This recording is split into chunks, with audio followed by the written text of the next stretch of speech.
Cuando uno mira la historia de la espiritualidad católica desde los orígenes, se da cuenta de que el fenómeno de la cruz de Cristo, de la muerte del Señor, es tan impactante, tan decisivo, decisivo porque es su sangre derramada la que nos salva, impactante porque ver a un Dios hecho hombre, si ya ver a un hombre torturado te conmueve, ver a un Dios hecho hombre morir de esa manera, lógicamente te toca el corazón. El Señor había anunciado que esto iba a pasar cuando dijo: cuando sea levantado en alto, está refiriéndose a la cruz, atraeré a todos hacia mí. La llamada teología de la cruz, es decir, o espiritualidad de la cruz, que es todo lo que se desprende de la contemplación del crucificado, ha impregnado mayoritariamente la espiritualidad católica en su historia. Se refleja en el arte, por ejemplo, se refleja en la poesía, en la escritura, y se refleja en el sentimiento del pueblo. Es verdad que si nos fijamos en las imágenes de María, hay muchísimas de la mamá con el bebé, que es un momento muy emotivo, muy tierno, pero probablemente hay muchas más de la Virgen al pie de la cruz. Y nuestras iglesias están presididas en su mayor parte por crucifijos. Al cuello llevamos una cruz, y es en la cruz donde encontramos la certeza del amor de Dios por nosotros. Tanto amó Dios al mundo que entregó a su Hijo único para la salvación del mundo. Bueno, esta teología de la cruz, esta espiritualidad de la cruz, en algunos aspectos o por algunos sectores, ¿verdad?, ha caído en un extremo, y es el de ensalzar de alguna manera el sufrimiento. Yo recuerdo cuando era un muchacho, el sacerdote que era mi director espiritual en el colegio, un gran sacerdote, que la norma que nos daba para saber qué teníamos que hacer cuando teníamos dudas de algo era: haz lo que más te cueste. Si dudas, haz lo que más te cueste. Es decir, la cruz, el sufrimiento, el esfuerzo, el sacrificio, era el camino seguro. Delante de esta teología de la cruz ha surgido en las últimas décadas otro tipo de planteamiento, que es lo que se llama, sobre todo en Latinoamérica, Norteamérica, Latinoamérica, bueno, que es lo que se llama la teología del éxito. Es la teología del éxito, así se denomina, así es como se conoce. La teología del éxito es una perversión horrorosa, pero tiene un gran éxito. La teología del éxito tiene éxito. ¿En qué consiste la teología del éxito? Es una teología, es decir, es una espiritualidad que parte del principio de que tú puedes comprar a Dios. Tanto das a Dios, Dios te da a ti. Si tú eres generoso con las limosnas, Dios te va a bendecir con éxito profesional, con salud, te va a bendecir con un trabajo mejor. Si tú eres mísero con las limosnas, Dios te va a castigar quitándote lo que tienes. Es la teología contraria a la teología de la cruz. La teología de la cruz dice: fíjate en el amor de Dios, intenta imitar ese amor, por Cristo crucifícate, por Cristo acepta un matrimonio difícil, por Cristo acepta la cruz, acepta el sufrimiento, acepta el sacrificio. Bien. Marx va a considerar la teología de la cruz el opio del pueblo, porque decía, y los comunistas así lo han creído, que drogaba al pueblo, que le impedía al pueblo rebelarse contra los tiranos, y que por lo tanto les planteaba a largo plazo en el cielo el premio y la recompensa que aquí no podían obtener. Cuanto más sufras, mejor va a ser el apartamento que te den en el cielo. La teología del éxito lo plantea de otra forma totalmente distinta. Tú compras a Dios, no te interesa Dios, no te interesa. No digo con esto que no haya personas dentro de este mundo protestante, que es un mundo diferente a las llamadas iglesias históricas protestantes. Es el mundo de Latinoamérica en el cual las iglesias históricas protestantes apenas tienen importancia. Pero este mundo protestante, que también está llegando a Europa, es el mundo en el cual tú negocias con Dios, pero tú tienes que pagar por anticipado. Mientras que en la teología de la cruz, Dios ha pagado por anticipado, Dios te ha amado primero. En la teología del éxito, tú tienes que pagar, y además tienes que pagar en metálico, es decir, tienes que pagar en dinero. Lógicamente todo esto está muy bien pensado y organizado por parte de los pastores protestantes, naturalmente, claro. En Guatemala hay al menos dos, yo he visto al menos dos, posiblemente habrá más, mega iglesias impresionantes, complejos, impresionantes, uno de ellos más moderno que el otro. El más moderno parece un campo deportivo, un platillo volante, es una cosa espectacular, y donde, según cuentan, tienen las habitaciones llenas de los productos que echan los fieles, además del dinero, ¿no? Bueno, el pastor está tan interesado por el dinero que le pusieron de mote, se llama Luna de apellido, y le pusieron de mote Cash Luna, Caja Luna. Pero lo sorprendente es que él se llama a sí mismo Cash Luna, o sea, no le importa. Él se llama a sí mismo Cash Luna. He visto poco antes de salir la publicidad del evento que van a tener de un elenco de grandes de estos pastores protestantes. Está su foto y el nombre de él, en el elenco de pastores que ellos promueven, está efectivamente el nombre de Cash Luna. No le importa que le llamen Cash, ¿no? O sea, lo tiene asumidísimo, ¿no? Quiero el dinero, Oye, y se lo dan. Bueno, este es otro misterio, o a lo mejor no es tan misterioso, pero el método es este. Hace años una investigación periodística logró grabar el desarrollo de una parte, por lo menos, del culto de la Iglesia Universal del Reino de Dios, fundada en Brasil por Emir Macedo, que se conoce en muchos sitios con el nombre de Pare de Sufrir. Entonces lograron grabar cómo era el culto. Todo el culto gira no en torno a la consagración, a la Eucaristía, sino que gira en torno a la colecta. Todo gira en torno a la colecta. Y el sermón del pastor, cuando había hecho ya su sermón pastoral de lo que fuera, ¿no?, generalmente hablando muchísimo del infierno, de los castigos, de las amenazas, metiendo el terror, no el miedo, sino el terror en el cuerpo. Llegó el momento de la colecta y entonces el pastor se pone a hablar con Dios en voz alta: Señor, te pido por favor que no les castigues, que no se mueran sus hijos, que no pierdan su trabajo, que no violen a sus hijas, que no les salga un cáncer. Se lo merecen. Se merecen que pierdan el trabajo, se merecen perder la salud, se merecen todo lo malo, pero yo te pido que no les ocurra. ¿Por qué se lo merecen, Señor? Porque no nos dan todo lo que tienen.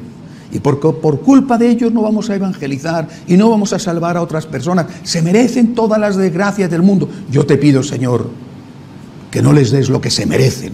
Bueno, se merecen empieza a relatar las desgracias espantosas. Bueno, consecuencia. Van pasando la colecta y la gente echa todo lo que tiene, ¿no? Ese es el método, Eso es el llamado, esto es histórico, lo grabaron, ¿no?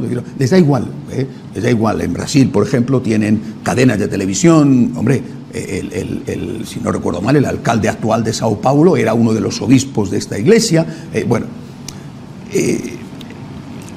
Delante de la teología de la cruz, que insiste en el valor del sufrimiento y que en algunos casos llega a idealizar el sufrimiento y a promover el sufrimiento con un cierto masoquismo en algunos casos, nos hemos encontrado en este momento con una respuesta inesperada, de gran éxito, la teología del éxito.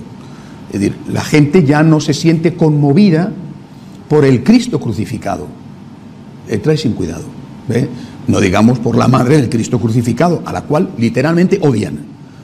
Jamás he podido entender cómo alguien que dice querer a Jesucristo odia a su madre, y cómo piensan que a Jesucristo le gusta que odien a su madre. Es decir, ¿quién piensan que es Jesucristo? ¿A qué ser humano le gusta que odien a su madre? Bueno, pues ellos, en su mentalidad perversa y pervertida, insultan a la Virgen pensando que así dan gloria al Hijo de la Virgen María. Es algo irracional, absolutamente, pero es la realidad. Bueno, pues esta teología del éxito es la teología que se difunde realmente como una peste por toda Latinoamérica, que consigue también sus resultados. Es decir, no solamente sus resultados económicos para los pastores, sino que está teniendo una gran influencia política que muchas veces es para el bien. Es decir, esta influencia política de los pastores protestantes en muchos países es la que está haciendo frente a la expansión del aborto, por ejemplo. Es decir, son en este momento estos pastores protestantes los que han levantado la bandera de la defensa de la vida ante un cierto titubeo en los últimos años por parte de la jerarquía católica. Pero el fondo es este. Tú tienes que comprar a Dios. Dios te va a bendecir si tú le das primero. Mientras que la teología católica era Dios te ha dado primero y tú tienes que dar al Dios que te ha dado. Dice, Dios me ha dado primero, lo que tengo me lo quedo, y si no me da más, no le doy. Y bueno, es decir, de ambas teologías, y desde luego desde la segunda, está ausente el agradecimiento. Delante de una cosa y delante de la otra, yo creo que ha faltado algo. La teología de la cruz ha dejado en la sombra, no digo que haya omitido o haya negado, no es cierto, pero ha dejado en la sombra algo muy importante, la resurrección de Cristo. La cruz no es el final. La cruz es una puerta. La cruz es un paso. Es una puerta que hay que cruzar. Es un paso que hay que dar, pero no es el final. El propio San Pablo dice, si Cristo no ha resucitado, somos los más desdichados de los hombres, pero ha resucitado. Es decir, al insistir tanto en ese amor maravilloso de Dios manifestado en la muerte salvadora y redentora de Cristo en la cruz, hemos olvidado que ese no es el final, y que el final es la resurrección. Y que sin la resurrección, la cruz sería ejemplar y admirable, porque un hombre, Dios, un hombre honesto ha muerto por ser fiel a sus principios, pero ahí se habría acabado todo. Es decir, en este momento histórico, que tenía que haberse hecho mucho antes, tenemos que dar el paso de la teología de la cruz a la teología de la resurrección, dejando completamente de lado, porque no tiene nada que ver con nuestro camino ni con el cristianismo, la teología del éxito. No es lo mismo la teología de la resurrección que la teología del éxito. ¿En qué se diferencia? En que cuando tú contemplas al Cristo resucitado, tú estás contemplando al Cristo crucificado. Es decir, tú estás asumiendo en tu vida la cruz como un elemento que tú no puedes rechazar ni despreciar. Tienes que aceptar la cruz en tu vida. Y tienes que aceptar la cruz por amor, por agradecimiento al Dios que ha aceptado la cruz por ti.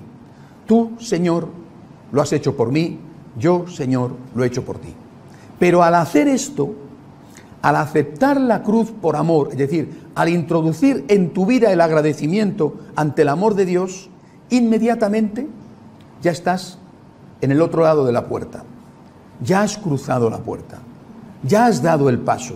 Es decir, es el agradecimiento lo que te hace dar el paso.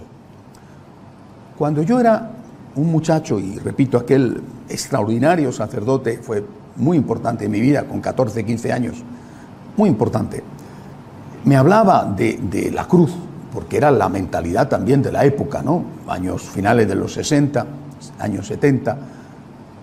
Cuando me hablaba de la cruz y cuando yo tenía mis dudas sobre la vocación, y él me decía esto: donde haya más sufrimiento, allí tienes que ir.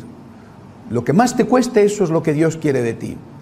A mí siempre me producía una cierta desazón, que a pesar de que era un muchacho y aquel sacerdote era para mí admirable, y lo era, aquello me producía una cierta incomodidad, ¿no?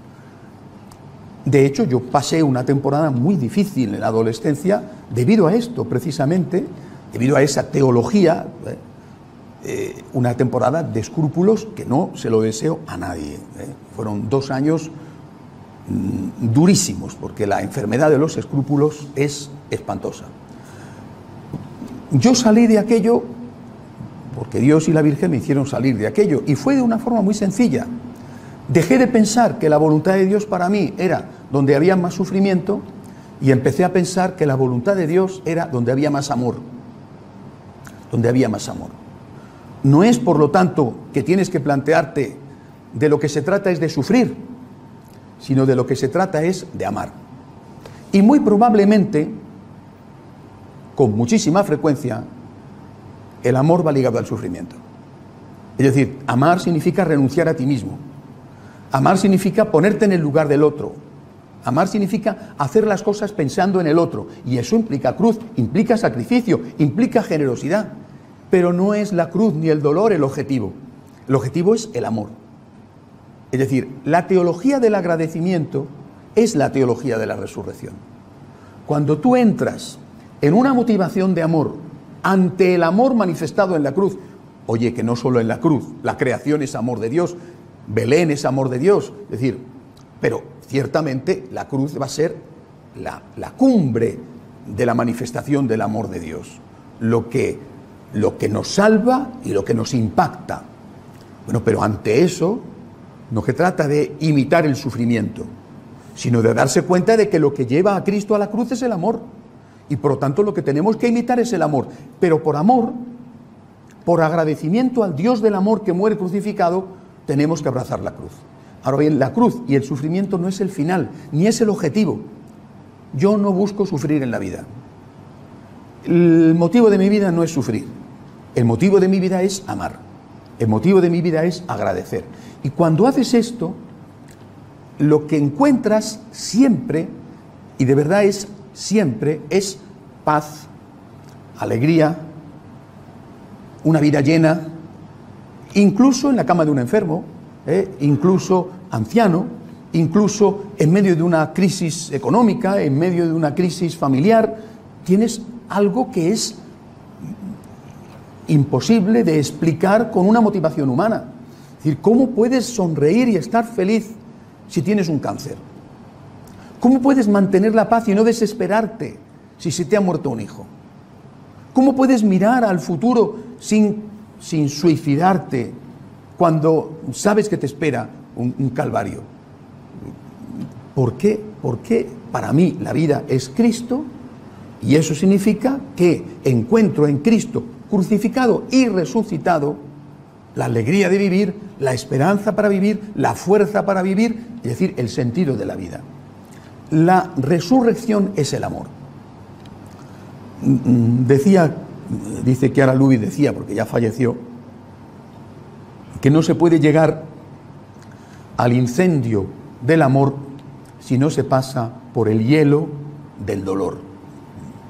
Y José Luis Martín Descalzo, en una de las últimas poesías que escribió, en el último libro que escribió, El testamento del pájaro solitario, cuando él ya ve venir la muerte, porque lo escribe y de hecho se publica el libro muy poco antes de morir, la penúltima poesía sobre la muerte, donde él está hablando de su muerte inmediata, él dice: morir solo es morir, morir se acaba.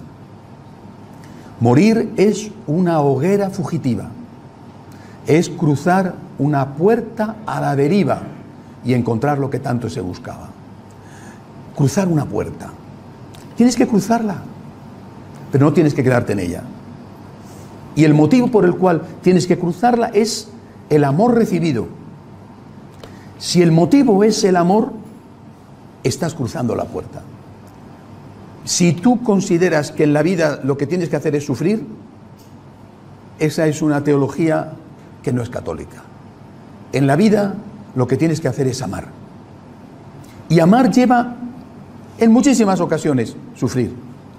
Amar lleva en muchísimas ocasiones renunciar, pensar en el otro, sacrificarte, no ponerte a ti en el centro de todo, no ser un egoísta. Eso es amar. Pero el objetivo no va a ser sufrir, el objetivo es amar. Y esa es la resurrección. Y ese es el paso que nosotros damos y enseñamos a dar. No minusvaloramos el valor de la cruz, pero ponemos el acento en el valor del amor. No consideramos que el objetivo de la vida sea el Calvario. Consideramos que el objetivo de la vida es la alegría de la resurrección. Pero para llegar a la alegría de la resurrección tienes que pasar por aceptar la cruz, por aceptar el Calvario. Confío en que esto lo entendáis un poco. También es posible que esté entrando en alguna dimensión más difícil de captar, de tipo más místico. Pero esto es lo que nos ayuda a entender lo que os decía el otro día cuando hablaba de la imitación de María como modelo de agradecimiento. Ese quinto punto de la imitación de María. Cuando, después de haber imitado a Jesús, nosotros no nos conformamos con la imitación, sino que intentamos, con la gracia de Dios, la identificación. El camino de imitación, al fin, es un camino de algo externo. Yo quiero ser o yo quiero hacer como esta persona. Quiero hacer como esta persona.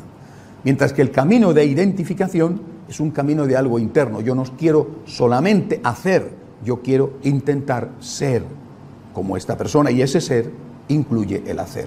Y eso se expresa en esa frase que os decía el otro día: estoy dispuesto a estar así toda la vida en la cruz, en esta cruz, en esta angustia, en este despojo, en este desamparo, en este dolor físico, en esta situación en que me encuentro, que no desearía ni para mi peor enemigo. Estoy dispuesto a estar así toda la vida con tal de estar contigo. No solo con tal de imitarte a ti, sino con tal de estar contigo, de estar unido a ti. ¿Cuál es el resultado? Os lo decía también el otro día. El resultado es que lo que te hunde ya no te hunde, que lo que te amarga ya no te amarga, que aquello que era motivo de desesperación, de huida, se convierte en motivo de plenitud y de alegría. Eso es la resurrección. Cuando tú eres capaz de ser feliz, cuando tú eres capaz de sonreír, cuando tú eres capaz de cambiar una lágrima por una bendición, en medio de una situación que humanamente es insostenible, has cruzado la puerta. Nada te puede hundir. Naturalmente que los golpes te meten debajo del agua, siempre. A veces a gran profundidad. Pero esto te saca a flote también siempre. Pasas una temporada mal, hay una temporada de oscuridad, quién sabe incluso si de depresión en el sentido psíquico. Esto te saca siempre a flote. Es decir, la certeza de que el amor de Dios es más fuerte que cualquier cosa. Me fío de ti, Señor. Y la experiencia de alegría profunda que te da la identificación con Cristo crucificado por amor, la experiencia de gozo, de resurrección que te da haber aceptado la cruz por amor al crucificado, es decir, de haber amado, de haber agradecido y de haber aceptado eso por amor al crucificado, eso es lo que te saca a flote siempre. Hay que leer mucho, por supuesto, la Biblia, pero, por ejemplo, a San Pablo, cuando dice: nada nos podrá separar del amor de Cristo. Cuando él entiende que ni las cadenas, dice, ni las torturas, ni la persecución, y añade, sorprendentemente, porque a mí me produce sorpresa cada vez que lo leo, en todo esto vencemos fácilmente. ¡Qué barbaridad! En todo esto vencemos, aún podría ser, pero fácilmente, dice. En todo esto vencemos fácilmente por aquel que nos ha amado. fácilmente, y está encadenado, fácilmente, y va hacia la muerte, fácilmente, y le han apaleado, le han lapidado, y él cuenta las veces que le han tirado piedras, las veces que no sé qué, en todo esto vencemos fácilmente por aquel que nos ha amado. Ha logrado la identificación con Cristo, ha logrado dar el paso, y la tortura, el insulto, la calumnia, la enfermedad, la muerte, es ese otro tipo de Eucaristía que te une al Señor. Y tú eres capaz de sonreír, de ser feliz, de no amargarte, y sorprendes a los demás cuando estás así, en medio de esa situación que todo el mundo entiende que es horrible. ¿Cómo puedes estar con paz cuando se te ha muerto un hijo? ¿Pero cómo puedes estar así? Te acaban de decir que tienes un cáncer. ¿Pero cómo puedes estar así si no tienes trabajo? Pero en medio de la cruz, tú no eres Superman, porque no existe Superman. Tú estás golpeado, estás sufriendo, estás pasándolo muy mal, y sin embargo estás con Cristo. Por amor a Cristo, por amor al Señor, tú has cruzado el paso del dolor y estás ya en la alegría del amor. Por amor al Señor, estando con el Señor, identificado con el Señor resucitado, por amor a Él crucificado, yo consigo no hundirme, no desesperarme, seguir adelante, confiar en Dios, y esperar lo que Dios quiera de mi vida, que puede ser la muerte de la enfermedad. El hijo muerto no va a resucitar. Quizá el cáncer no se cure, pero vuelvo a repetir con San Pablo, nada nos podrá separar del amor de Dios. Es decir, nadie nos podrá separar del gozo experimentado cuando nos encontramos abrazados a Cristo crucificado, y abrazados a Cristo crucificado nos encontramos ya con Cristo resucitado. Bien, esto porque me parece que es la plenitud de lo que nosotros enseñamos, el culmen de lo que nosotros enseñamos. Es decir, el encuentro con la alegría de vivir, con el gozo de vivir, con la felicidad. Y el término felicidad no me termina de gustar mucho, pero para entendernos, el encuentro con la felicidad a través del agradecimiento. Cuando tú amas a Cristo y por amor a Cristo aceptas la cruz de cada día, estás dando el paso de la muerte a la vida, como Cristo lo dio, que dio el paso de la muerte a la resurrección. Y eso no te lo podrá quitar nadie. Esta es la espiritualidad del agradecimiento.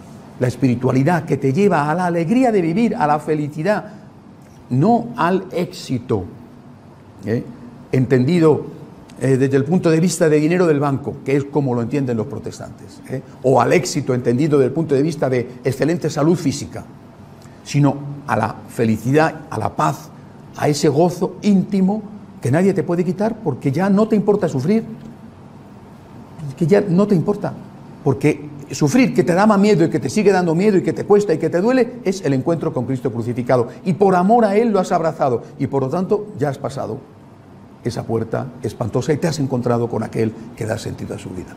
Vuelvo a repetir el soneto, la oración de Martín Descalzo: morir solo es morir, morir se acaba, morir se acaba.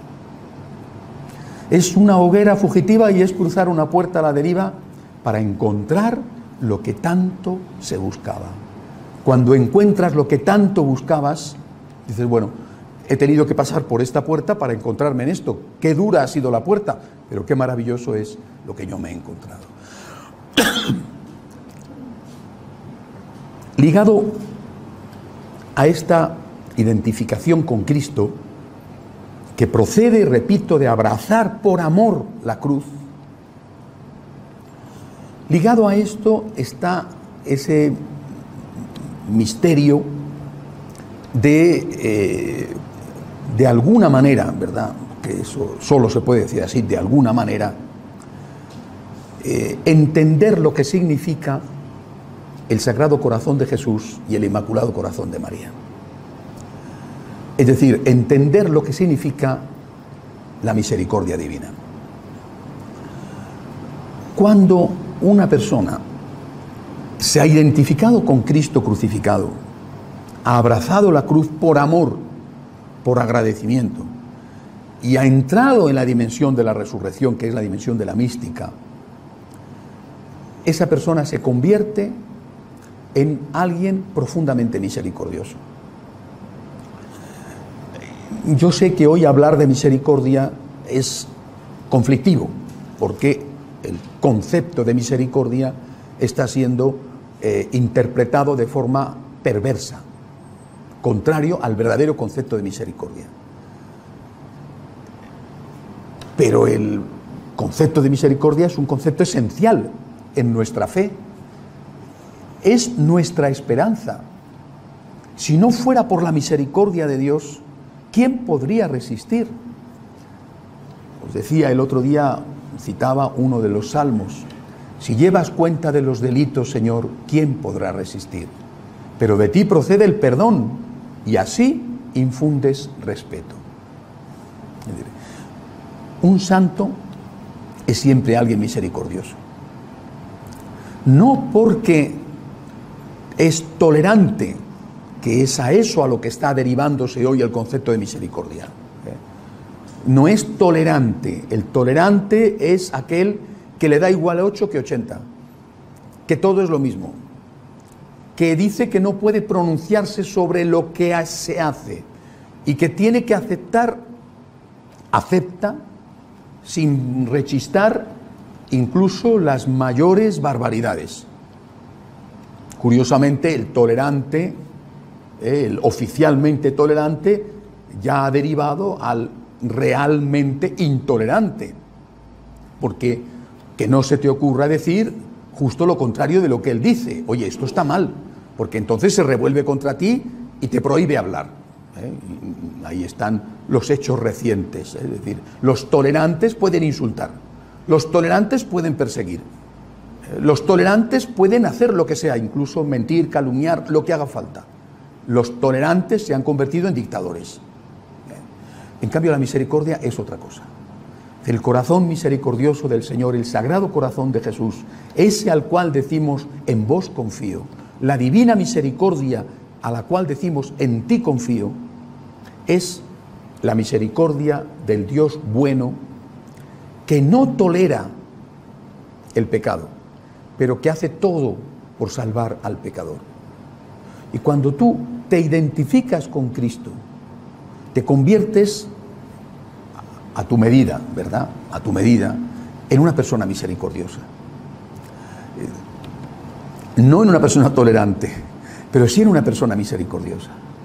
Es decir, ese sagrado corazón de Jesús, esa divina misericordia, te impregna y te conviertes en alguien compasivo, que no puede ver un sufrimiento, que siente pena ante el dolor ajeno, que experimenta lo que los otros sufren como algo que sufre él, como algo que sufre Cristo presente en esa persona. Y que no se puede comer un pedazo de pan mientras ve que hay otros que necesitan una parte al menos de ese pedazo de pan. Esta es la historia de los santos, no es otra cosa la historia de los santos. Personas identificadas con el amor de Dios, que han experimentado ese amor de Dios en sus propios límites y pecados, que no son personas que han experimentado el amor de Dios de forma teórica, sino que han experimentado el amor de Dios en ellos. Dios me ama y yo no lo merezco. Gracias, Señor. Porque quiero ser como tú, tengo que amar como tú. Mientras que lo que vemos, lo que asistimos hoy es o bien, repito, una perversión de la misericordia transformada en tolerancia, que no tiene nada que ver con la misericordia de Cristo, o bien una rigidez y un puritanismo espantoso. La reacción a los ataques que la Iglesia ha sufrido porque algunos de sus miembros insignes de la jerarquía o de lo que sea han cometido no solamente pecados sino delitos, la reacción ha sido de un enorme puritanismo. Pero vamos a ver. Si Dios ha usado a esa persona como un instrumento para hacer el bien, ¿tú eres más que Dios diciendo que rechazas la obra de esa persona porque el instrumento no era válido?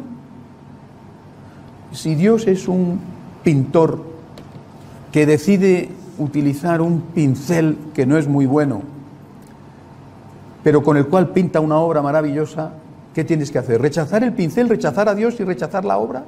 Porque tú eres más más puro que Dios, por supuesto más puro que el pincel defectuoso, incluso más puro que la obra.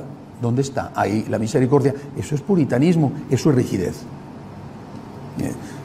San Pablo, que seguramente sabía bastante de esto por su propia historia personal, entre ellos haber colaborado en la muerte del diácono San Esteban y haber ido a Damasco a buscar a los cristianos para matarlos, San Pablo dice: llevamos este tesoro en vasijas de barro, para que así todo el mundo se dé cuenta de que el tesoro no es la vasija, el tesoro es la gracia de Dios.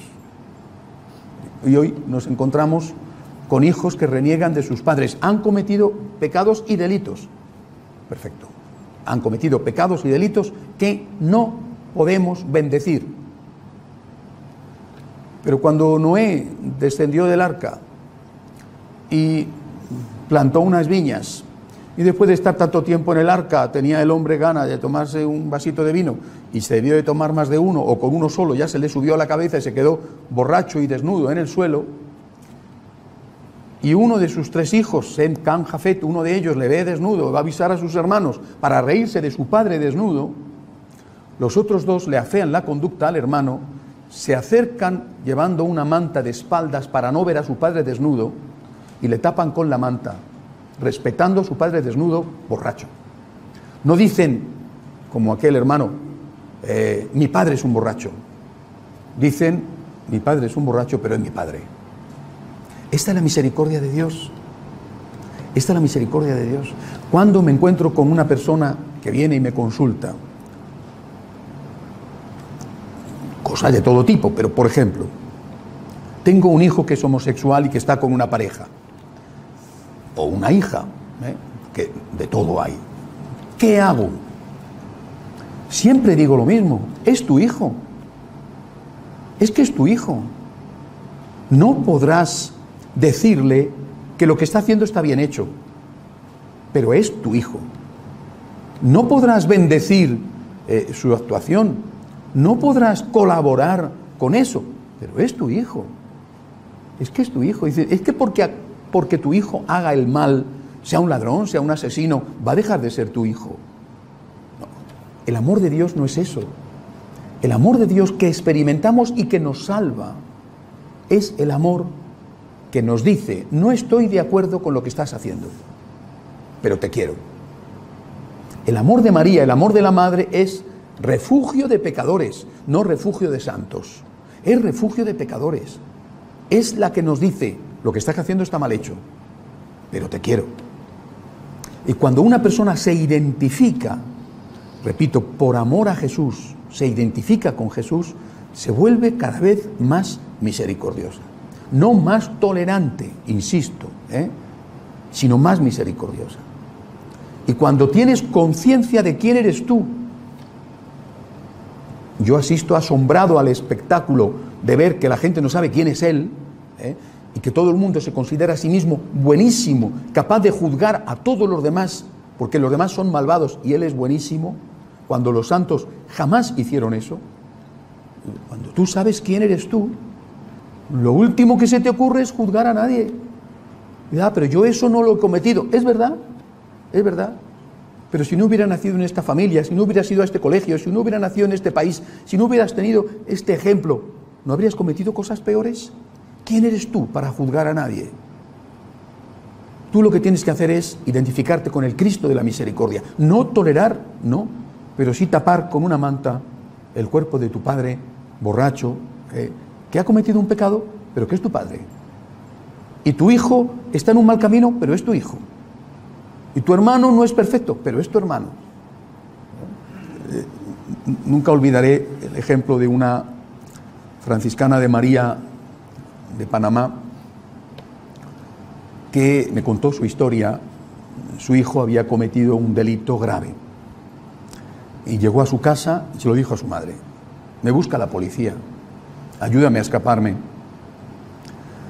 Y la madre le dijo: no, esto lo has hecho, tienes que pagarlo. Ahora mismo vamos a llamar a la policía para que venga aquí a buscarte. Yo te voy a entregar a la policía. Después vamos a buscar el mejor abogado Vamos a hacer todo lo posible para que salgas de la cárcel cuanto antes, o para que no vayas a la cárcel. Pero yo no voy a esconderte y yo no voy a colaborar con esto. El hijo se redimió en la cárcel. La madre salvó a su hijo. Eres mi hijo, te voy a ayudar, pero no colaboro con el crimen.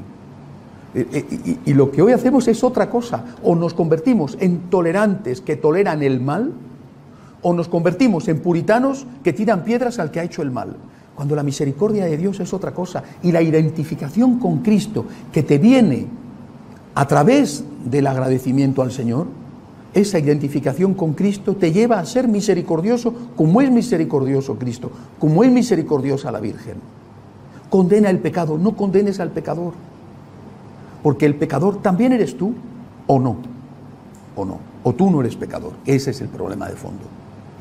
Tú te consideras el puro, el perfecto, el que puede señalar a los demás todas sus faltas.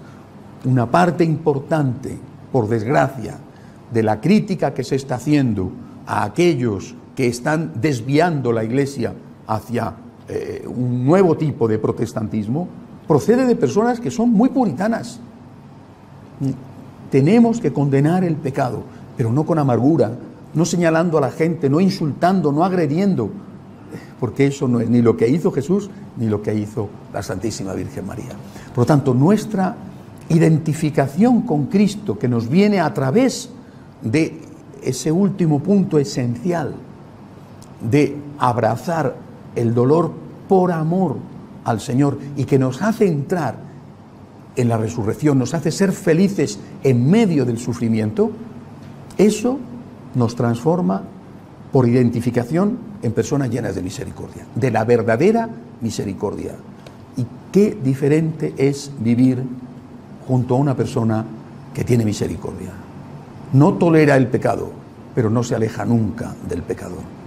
Pidámosle al Señor que nos ayude a tener su sagrado corazón en nuestro corazón y a la Virgen que nos ayude a tener su inmaculado corazón en nuestro corazón.